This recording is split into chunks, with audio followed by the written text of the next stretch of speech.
For Inside Carolina, I'm Taylor Vippolis, and this is a new podcast to the Inside Carolina lineup. Up in the Rafters, where 2017 ACC Player of the Year national champion Justin Jackson and myself will be talking about all things Carolina basketball. Before we get started, though, I just wanted to say thank you for being here. Be sure you subscribe to Inside Carolina wherever you get your podcasts and on YouTube so you never miss out on any of the content the team at IC puts out. The support doesn't go unnoticed on this end. Speaking of support, we want to support the people that support us. So that's why I've got to mention our friends over at Johnny T-Shirt. When it comes to Carolina apparel, they have everything that you could possibly want. They have the T-shirts, the jerseys, the hats, you name it, they will probably have it. It's great people and great customer service since it's locally owned and operated by alumni.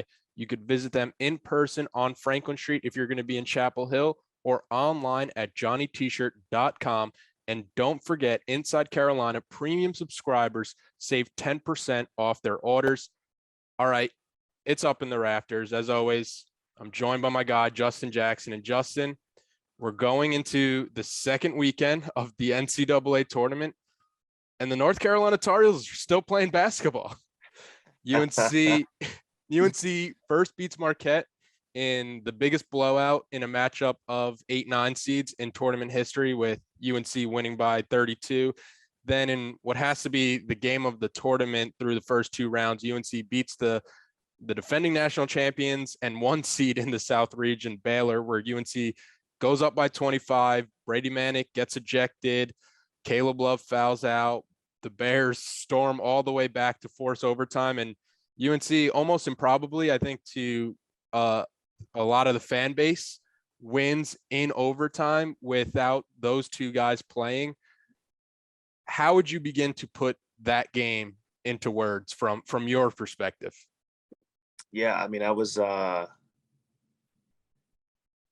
watching the game up until Brady got ejected, which I think that in of itself, I don't know if an ejection was necessary for that type of play, but we can talk about that at some other point. But I was watching it up until that point, and they were up 25 at that point, and I had to go I think we had practice or shoot around or something, and I was like, okay, even though he's not out there, they should be okay. And all of a sudden I watched the next two possessions of Baylor and they hit 2 threes. And I was like, not like this, please, not like this. But I think on a serious note, we've talked about kind of the team and how at times when they've kind of gotten slapped in the face, they've kind of bowed out, right? And the team just kind of keeps it rolling. They end up, that's why some of the bad losses were the way that they were this season.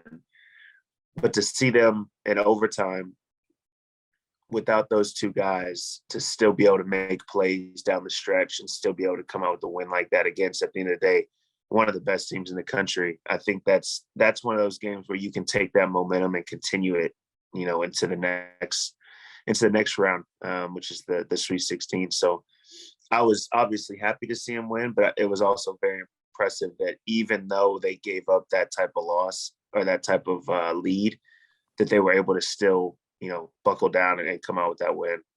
Yeah, there was one point in the game where Carolina was still up 6 points with like 50 seconds, I think, and Sohan he banks in a three.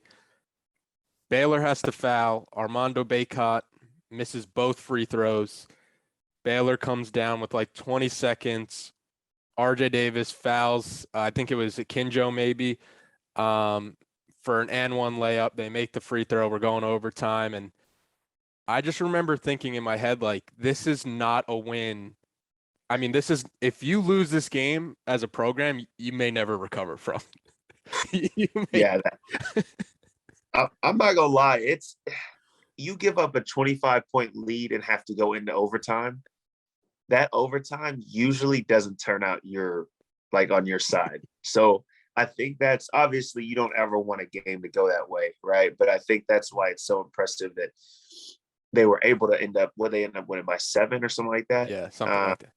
That they were able to pull out that win because, like I said, literally every bit of the momentum is for the team that just made that comeback. And so for you to be able to kind of whether it was coach resetting them in the huddle before that overtime started, or the leaders on the team or whatever, for them to be able to say, okay, we got 5 minutes. Like, let's go out here and let's pull this one out. I don't know. I was impressed for sure. If you had to put yourself in, Brady Manek's shoes in this game, where he's a grad student, every game could potentially be his last. He scores 26 points against Baylor. He gets ejected, has to go back to the locker room. You're in the locker room, your team's up 25, and then all of a sudden you start to see a collapse happening. How do you think he was feeling in that locker room watching this team, thinking that, if Carolina doesn't hold on and win in overtime, that's the last time we're going to see Brady Manek on a college court? Yeah, I mean, it's definitely not a great feeling. I'll tell you that. I'm sure when he got ejected, obviously he probably was upset that he got ejected. But when you see that your team's up 25, you kind of think, okay, well, we should be okay. And then all of a sudden you see that come back. I'm sure his stomach dropped a little bit. But I'm sure he also embraced all of his teammates after the game and thanked them all for pulling that one out. Because like you said, I mean, it's always tough for a guy who these tournament games are the last ones that he'll play. And so I'm happy to see that he gets another chance to go out there on the court, and the rest of the team gets another chance in this next round. Yeah, I always loved the videos of the team coming back in the locker room, and it was kind of an added wrinkle to this one where you see the team going back to a locker room that already has Brady Manek in it. And I thought it was also cool that Coach Davis had Brady Manek as the one who, I think you guys did the numbers on the board. It seems like this team has like a bracket where they're able to move the teams, and Coach Davis had Brady Manek as the one moving the team into this Sweet 16. But Carolina does not win this game against Baylor. If it wasn't for the star of Saturday's game, you know where I'm going with this. As a New Yorker, the king of New York, RJ Davis, putting the city on his back. Even though he's not technically from the city, he's from Westchester, but Westchester, Rockland County, New York City, all that's the same. RJ Davis, he goes off for a career-high 30 points. Against Marquette the game before, he struggled shooting. He was 1 of 10 from the field, but he found a different way to impact the game. Career-high 12 assists. UNC has put the ball in his hands more and more as the season has kind of progressed, and every time they ask him to do more, it seems like he just keeps going up another level to where he's looking like the McDonald's All-American that came to UNC last year. What did you kind of think of his performances from this past weekend?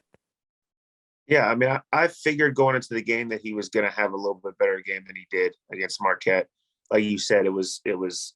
I love to see a player who, if their shot's not falling, or if whatever it is that they are, necessarily the best skilled at, to be able to find a different way to affect the game to help the team win. And I think against Marquette, he did that perfectly. He was distributing the ball perfectly, running the team the way that, they needed it to be ran. And I think going into this game, you could just tell from the jump, offensively, he was just more aggressive. He was looking to shoot the ball more. I will say I love seeing the ball in his hands more and having Caleb Love off the ball to be able to, just be more of a scorer. And I think I'm loving kind of that role that they have RJ in, and moving Caleb off the ball to just be a pure scorer. But I think seeing RJ just be aggressive and hit shots, time after time, especially some big ones. I love to see that, especially coming off of a game that, obviously you struggle shooting. So I think, like you said, him and Brady pretty much were that scoring punch that led them to the win. And so it's always impressive to see that. Yeah, to make a deep run in the tournament, it almost seems like you need to have, a lead guy on your team, almost like you think back to the UConn years, and it kind of started with Kemba Walker being that guy for me, at least, when I think of a team making a run. And it seems like this Carolina team, you look at the Marquette game and Caleb Love goes off shooting threes in that first half. You look at the Baylor game and somebody like RJ Davis can kind of take over. Brady Manek has scored 54 points in 61 minutes through 2 games. And We're not even talking about Armando Bacot, who, when you look at the numbers he's put up this year, you have to go all the way back to like Tim Duncan before you could find somebody who's kind of done what he's done at Carolina this season.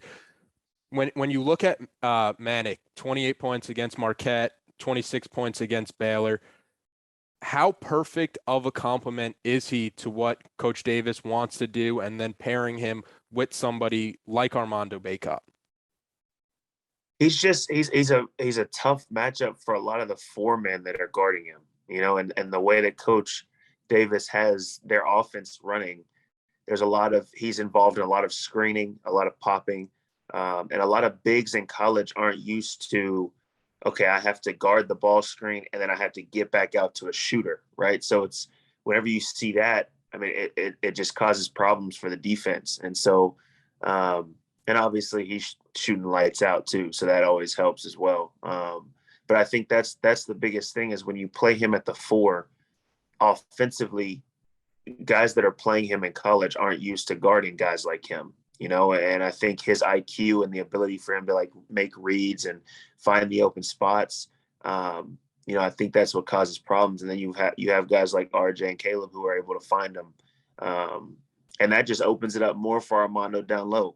Armando's been a beast all season. And the more and more that outside shots fall, the more that teams have to, stop focusing on him and start to spread out to the perimeter. So I think if they continue to hit shots, I think you're going to start seeing Armando having better opportunities down low. And if they don't, then Brady and RJ and Caleb and everybody outside will have a field day. Yeah, and in the Baylor game also, you saw somebody like Dontrez Styles playing a lot more. He played a season high in minutes. Even before the Manek ejection, I'm pretty sure he was past his season high in minutes. And you mentioned how this was a game where you can carry on to the Sweet 16 with, how gritty of a win it was. But that got me kind of thinking, what do you think is more impressive moving forward, that UNC was able to win without Manek and Love, or that the starting five essentially ran Baylor, the number one seed, the defending champions, out of the gym for 30 plus minutes? Yeah, I mean, I think all season, like when we come on here and we talk, there's been some games where it's like, man, I don't know what's going on or whatever. But all season we've talked about how talented those main guys are, right? We've talked about how talented Caleb is. We've talked about how talented Brady is, RJ, Armando, the things that Leaky brings to the team, you can't really find anywhere else. And so we've always talked about how talented they were. It was just a matter of them putting that all together, going out there and competing and applying the things that Coach Davis has been talking to them all season. And I think now the tournament is such an amazing time of basketball because the team that's going to end up winning is just the team that's playing their best right now at this current moment, right? With single elimination, all that kind of stuff. You just have to be playing your best ball. And right now, North Carolina is playing their best basketball that they've played all year. This past month or so of basketball is the best they've played all year. And so when you see them go into a game like, against the defending champs, against the number one seed in their region, and to see that starting five play that way, we've seen that kind of in spurts all year, right? Like we've seen how good they could be. It's just now they're starting to put it together. So I think that's impressive. But then, I mean, the fact that you're able to gut out a win with somebody that scored 26 points in he got ejected with like 11 minutes left in the game, to somebody that scores that much, somebody who scored 21 in the first half of the game before, for you to still be able to gut that out with a freshman coming in and playing his season high and RJ putting up 30, Armando having whatever he had. I think that's, probably the most impressive to me. Yeah, the devil's advocate argument for the starting five being more impressive, I guess, would be when this North Carolina team plays like this, they show that they could be the team that's cutting down the nets in the Final Four in the championship game. And I don't know if everybody was completely there.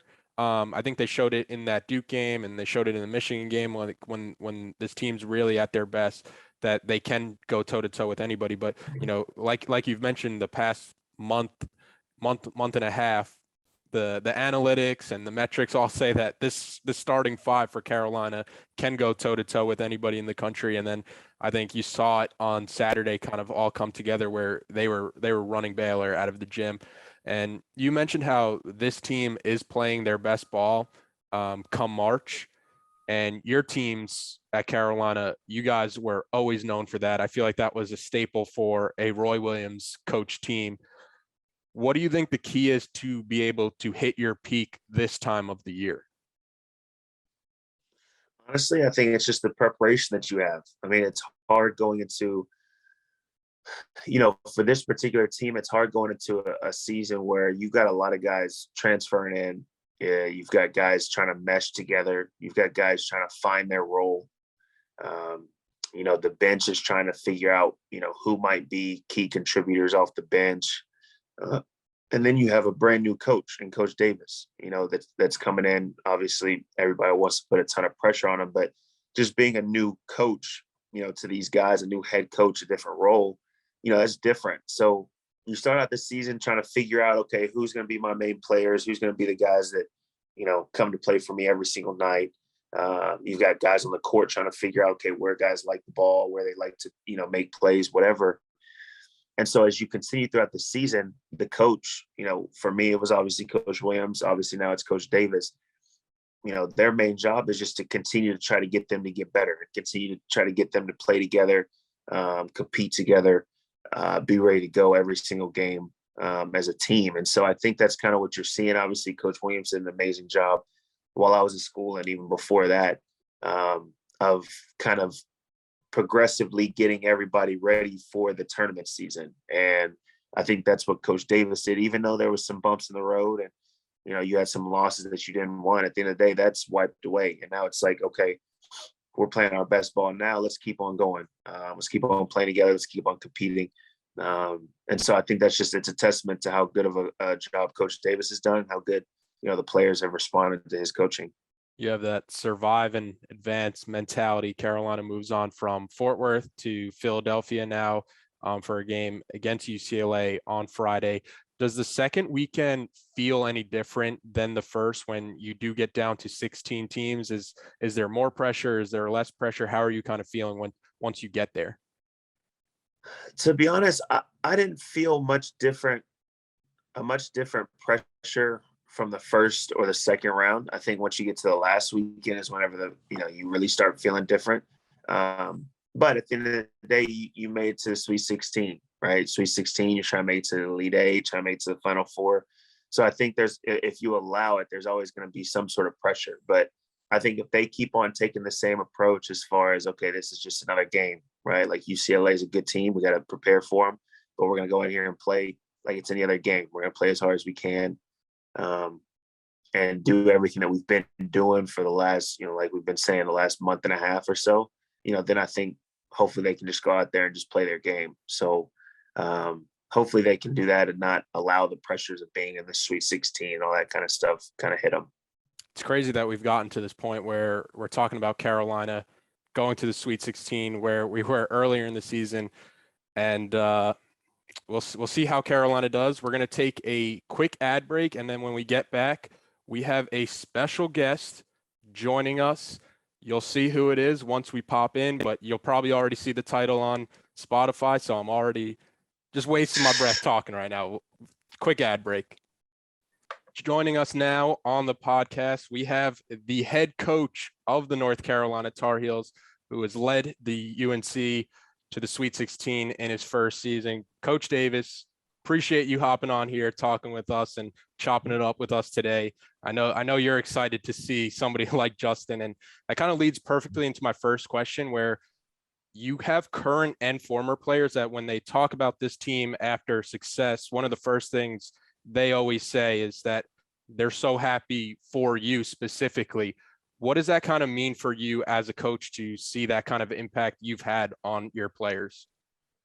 Well, honestly, I'm just really happy for the players. Like so many times for this current team, the only thing that they have heard is our stories, is our testimonies, our memories of being in big time moments, big time situations with a Carolina uniform on. And, since the time that I became head coach, every player that has, stopped by during the summer, whether it was a practice or a game, I've had them speak to the team to share their experiences, to share their stories and testimonies. And so, like, the biggest thing for me is, like, I wanted our players to have their own experiences. And this year they are. The experience of being in pressure situations and coming up big and playing in front of a packed Smith Center floor, winning at Duke, having success in the NCAA tournament. Those are the things that bring me joy and happiness, is to see the smiles and the tears of joy on the players' faces. And so, you look at our current team right now, there's only one person that has ever been to the Sweet 16, and that's Leaky. And that was his freshman year. And so it's almost like kids in a candy store. They're so excited and happy to still be playing. And it's just a really neat feeling as a head coach. Justin, if you were on this team right now, or you were talking to this team, what kind of advice would you give? Maybe Coach Davis can relay it back to this team before UCLA. Man, look, I'm Justin would enough have the green, double green light. I'd be calling so many plays for him. If he didn't get up 20 shots, I'd take him out. Man. Oh man. I would absolutely love to be back at school and playing for you, Coach. But I'm man enough to say I don't think I could give any better advice than what Coach Davis just said. I think for me, when I was there at school, it was just enjoying every moment of it, right? It's enjoying the warm up before the game in the hallways. It's enjoying, listening to music on the way over to the gym, right? It's enjoying the open practices and all that kind of stuff. For me, that's kind of what it was just enjoying every single moment of it. And I think that's a great point that you make, Coach, as far as just these guys, they got to make their own memories, right? And we've been on this podcast all year kind of talking, about things, and there's been some bumps in the roads. There's been some huge wins. There's been some, some great times and some good and some bad times. But at this point in the season, this is the time that you just enjoy it. You enjoy it. You go out there and just compete, and you leave it all out there. And so I think that's kind of what I would just tell them, is just go out there and do it for each and every one that's in that locker room, right? For the coaches, for the players, for the GAs, for everybody that's put time in throughout the season. Y'all just go out there and have fun and put everything out there. And if you do that, then you can live with whatever the results might be. And Coach, you have a reputation of being one of the nicest people ever. You could see that why anybody who knows you and gets the chance to talk to you. And I think that's easy for some fans to think that, like nice and toughness can't kind of coexist. And you have, after the Marquette game, I thought the quote of the year where you said there's three kinds of people: those who don't want to fight, those who do want to fight, and those who are looking for a fight. I want 17 guys in this locker room who are looking for a fight when we go out there. When do you think the switch kind of turned on for your team with that toughness? Because nobody has even mentioned the word toughness or questioned the toughness over the past, month or so. Well, I really felt like, a narrative for our team was that we were soft and that we were weak.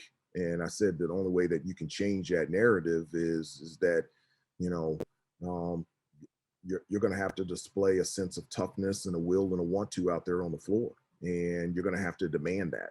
And, I did. I knew the type of game and the type of physicality that we were going to have in the NCAA tournament. And it wasn't just for the NCAA tournament. I've said this throughout the whole year, that you're going to have to be looking for a fight, and not a physical fight, but a mental toughness to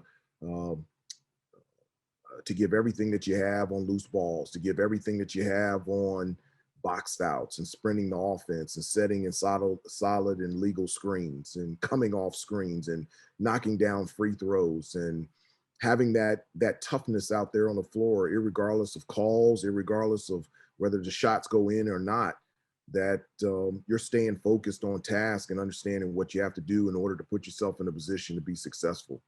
But I honestly think, the change for our team, I've said this before, that this is the healthiest and the most together our team has been over the last month and a half and 2 months. And I really believe the reason is that our team finally turned down or turned off the noise. And I always tell them that there's noise from the phone, the family, and the friends. And you got to turn that off, or you got to turn it down in order to focus on what you need to achieve individually and as a team. And I feel like our team has done that really well over the last month and a half, 2 months, and it's allowed us to play a lot better. One question that I wanted to ask you too, we've been talking about how you're running more of a modern style offense, a lot more pick and rolls, and you brought in Pat Sullivan to the staff, and he's always in that first seat closest to you on the bench. With his NBA background, how influential has he been to you modernizing this UNC offense with things like, the stack pick and roll, which we really haven't seen too much of before this year? Well, Pat has, I played 2 years with him at Carolina, and I mean, we just instantly became best friends. And so we have a relationship that is over a long period of time. And, having him and his knowledge is 18 years in the NBA has been invaluable, not only just offensively, but defensively, skill development for our players. It's just been off the chart. And, also, the addition of Jeff Lebo, he's been a head coach in a number of different places, and he also was a head coach in the G League as well. So he has NBA experience also. The foundation of Carolina basketball will never change while I'm here. And Justin knows this. We play hard, we play smart, we play together. We get after it defensively, we share the basketball. We want to attack the basket through post and penetration. We want to get to the free throw line. And every time we shoot a shot, 3, 4, and 5 are going to the offensive glass. So, I mean, that's the foundation of who we are, and that's not going to change. But I think at times you have to tweak, you have to pivot, you have to alter depending on your personnel. When we won you guys won the NCAA championship, we had Kennedy Meeks, we had Isaiah Hicks, we had Tony Bradley. Okay, we don't have that. And so what we have is we've got Brady Manick, who can shoot the bejeebies out of the ball. And we have Armando, who scores at a high clip around the basket, but for him, he likes to catch it on the move as opposed to just a stationary post Kennedy Meeks up, throwing the ball in a post, and he gets a bucket. And so that's what we did. We're playing Carolina basketball, but we've altered and tweaked and pivoted to our personnel. And so that's why we put in things like, stack pick and rolls. We put in piston action, and just different things to highlight the strengths and the talents that this particular team has. Justin, I love you saying that you wish you could go back and play for Coach Davis, knowing that, you had a ton of success at Carolina in your own right, going to back-to-back national championships and then winning the second one. What have you kind of seen this year that really entices you from a Carolina perspective, where if you were a recruit coming now watching how Coach Davis is running this team, why would you want to be a part of it again? I think, and like you said, we had a ton of success. While I was there at school, Coach Williams obviously, coached the crap out of us and pushed us to the point where we were able to win a national championship. But I think when you look at the offensive plays, the scheme, everybody's fully involved, right? Like when I was at school, my junior year, I just shot the ball. So it was like, okay, like I'll get my shots up. But for us, it was like a lot of secondary break, feed the post, point guard kind of runs everything. And then the wings were kind of, we ran to the corners, we set back screens, we shot whenever we were open, kind of that type of deal. But when you watch the offense now, this year, you see the ball moving from side to side. You might have 2-3 different pick and rolls, pick and pops, might have some down screens, some stack action. So when I watch that, just as a shooter and as a scorer, that's kind of what would get me excited, is kind of knowing that there are different ways that I would be involved, as opposed to, maybe having to come off of a back screen or, whatever it might be. But I think honestly, going back to kind of something that Coach Davis said, we've said it all year as far as, it seems as if, to start the season, it seemed as if guys weren't fully, I would say together. They weren't fully a cohesive unit, which obviously if you're not a cohesive unit, you're not going to be able to go out and compete for each other the way that you probably should. And I think now that you've seen kind of, like you said, everybody's healthy now, everybody's, now able to play on the court at the same time. I think that's kind of what you're seeing is they're more of a cohesive unit. They're more of a team, more together. And so now it makes it easy for you to go out there and go extremely hard for the guy next to you, right? Like if you want to throw the whole family term in there, or brothers or whatever, like, your brother's going to go to war for you. So you gotta pull your end of the deal. So I think that's what I'm loving to see kind of going down this stretch is like, it's the perfect time for them to come together. It's the perfect time for them to start playing, extremely hard for each other and playing as a cohesive unit. So I'm just saying, Coach, I'm loving watching the basketball that y'all are putting out there. That's all I'm saying.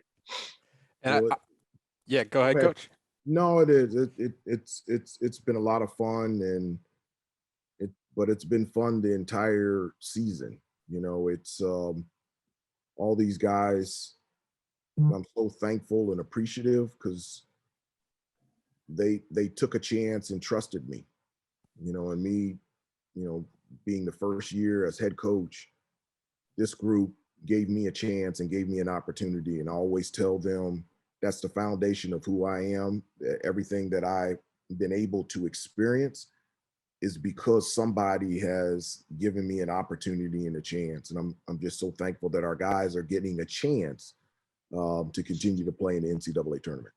Yeah, going back to that cohesive point, the team looks like they're enjoying each other's success, not just the individual success that kind of comes with basketball. And I think you're seeing that through these first two games in the tournament, 51 assists to 62 field goals, which is a impressive ratio right there. But Coach, I want to go away from basketball for a second. You had a quote where you said after the Duke game, "I'm always emotional. My wife gets on me because she says I cry all the time," which I do. Outside of basketball, what is something that fans would be surprised to find out that made you cry? Like maybe it was a sunset, maybe it was like a puppy. What Not a sunset or a puppy. There's three things that'll make me cry quickly. Obviously, emotional playing basketball. The second thing is my family, and the third thing is my faith. And those are three things that are the most important to me. And those are the three things that I am most emotional about, and it's not even close.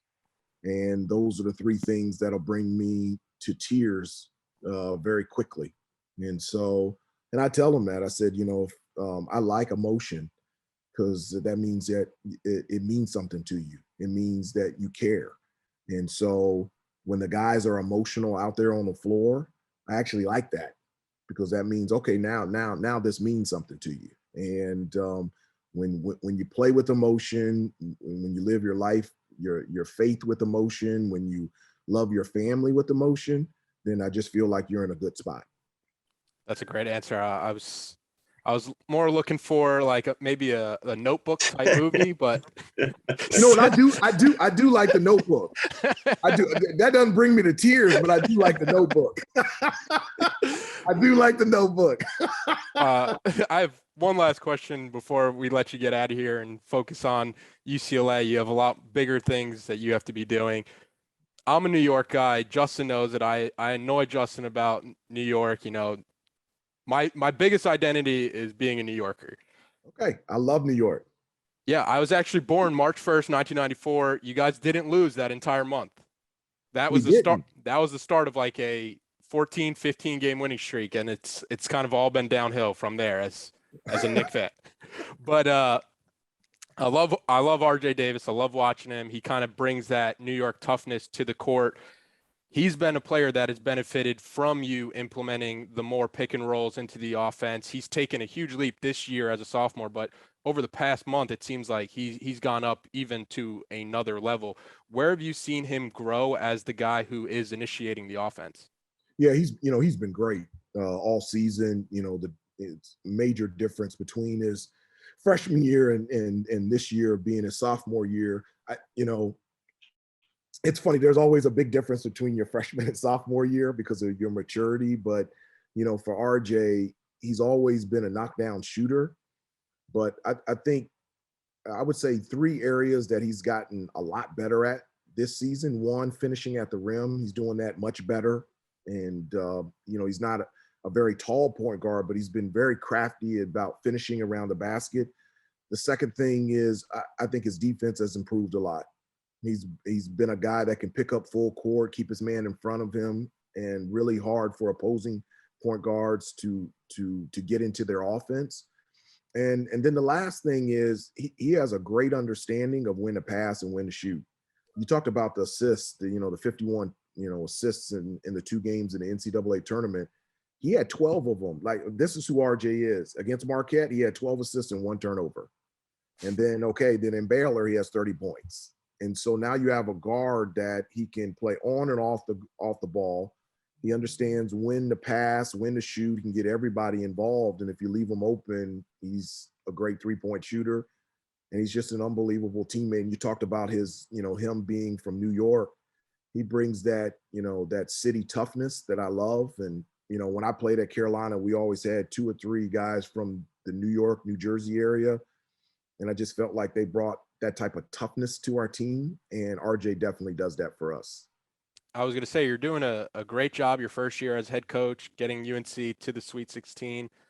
But my only advice to you would just be recruit more New York guys. We are. I would love to. I'd like some guys from like Houston. Yeah. They got any Tombo guys out there? Yeah, you grab some guys from Texas, you'll be all right. Yeah. We've done pretty good with guys from Houston. But Coach Davis, appreciate you getting on here and talking with us today. Carolina back in action Friday, 9:30 from Philadelphia against UCLA. Coach, best of luck. And Justin, appreciate you getting on here today. Of course. I appreciate you, Coach. All right. Thanks a lot. Please don't call me Coach. I'm HD and Hubert. So stop it, Justin. Okay. HD, I appreciate it, HD. Thanks a lot, guys.